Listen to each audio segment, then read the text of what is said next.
Yo, what is up guys? Welcome back to Andy's Reviews, and today we are reviewing Wicked Part 1 by going over the pros, cons, and everything that I liked and didn't like about this movie. So let's get into it.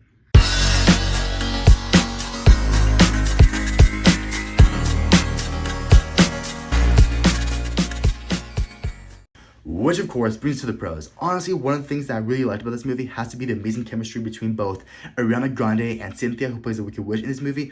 Honestly, the chemistry between these two was absolutely phenomenal, and I absolutely bought their fake type of friendship in this movie, where we get to see Glenda sort of manipulating her way into becoming friends with the Wicked Witch and kind of becoming her true friend at the end of the movie.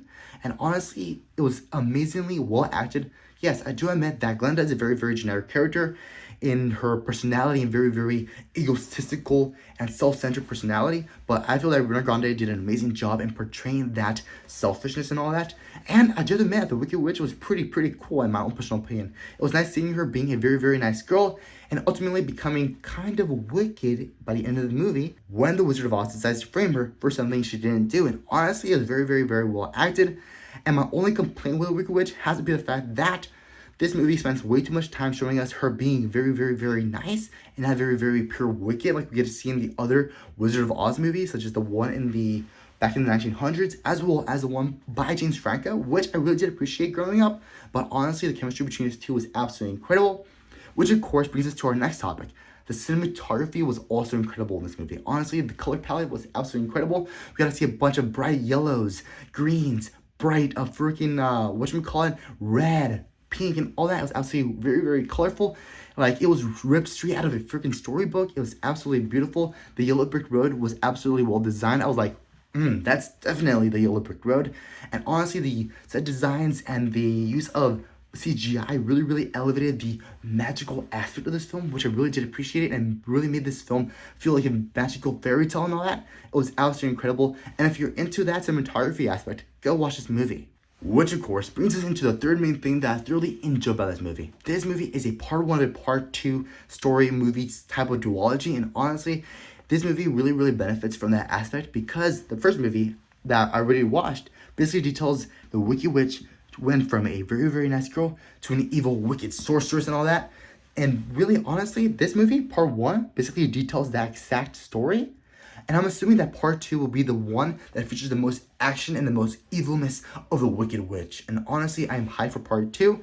But if you hate part 1ers of a movie duology, then this movie's not for you. And honestly, if that's the case, I would recommend you guys to go wait for Wicked 2.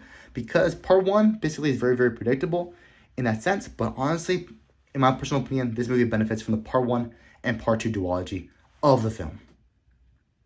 Which, of course, brings us to the cons of this movie. To be completely honest with you, this movie is way too long. Honestly, I was bored towards the middle part of the movie. This movie is literally 2 hours and 40 minutes of footage. And honestly, I feel that the director could have easily cut 40 minutes of footage towards the middle part of the movie. I feel that the director takes way too much time establishing certain plot lines, especially overdeveloping the relationship between both Glenda and the Wicked Witch, which I really, really didn't appreciate. It really made me bored in this movie. And to be honest with you, there are some moments in the film where there's heavy tension building up and all that, and out of the blue, both Glenda and the Wicked Witch decide to start singing a random musical number, which I really didn't appreciate considering how the tension was finally building up to the climax, and out of the blue, they decide to start singing. I know this is a musical, but like, seriously, there's certain points in the movie where you're supposed to sing your emotions out, and certain parts of the movie where you're supposed to be very, very straightforward and focused in the plot.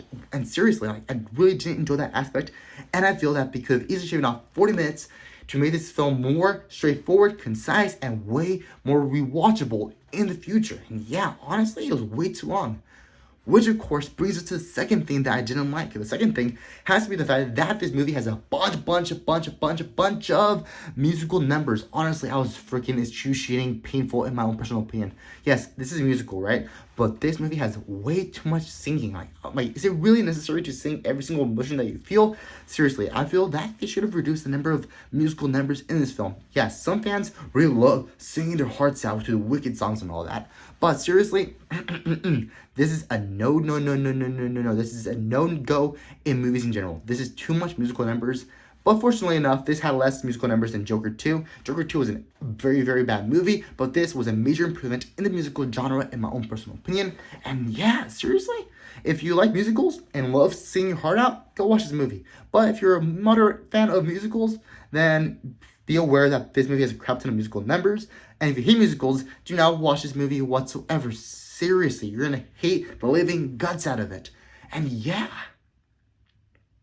And of course, the third main thing that I do not like about this movie has to be the fact that literally this movie is a part 1 of a part 2 story. I know that I said earlier that this movie is very, very, very benefits from the part 1 aspect of the part 2 movie, but seriously, this movie could have easily been a 3-hour movie consisting of 2 different movies into one movie, if you know what I mean. Basically, imagine the Hunger Games movies all into one movie. Just imagine that. This movie could have easily done that with a 3-hour runtime or 2 hours and 15-minute runtime. And I feel that Wicked Part 2 really is a money grab. I think the Universal Pictures is trying to make 2 movies in order to maximize profits. And I seriously believe that they could have easily made one long movie consisting of the origin of the Wicked Witch, the downfall of the Wicked Witch, as well as the rise of the Wicked Witch, as well as her overall defeat of the Wicked Witch. Honestly, this movie is just a money grab in that aspect, but if you love Wicked and love spending time with these characters, then this movie's for you. But other than that, I would recommend you guys to just wait for part 2 if you're not a fan of Wicked, but watch this movie if you are a fan of Wicked itself.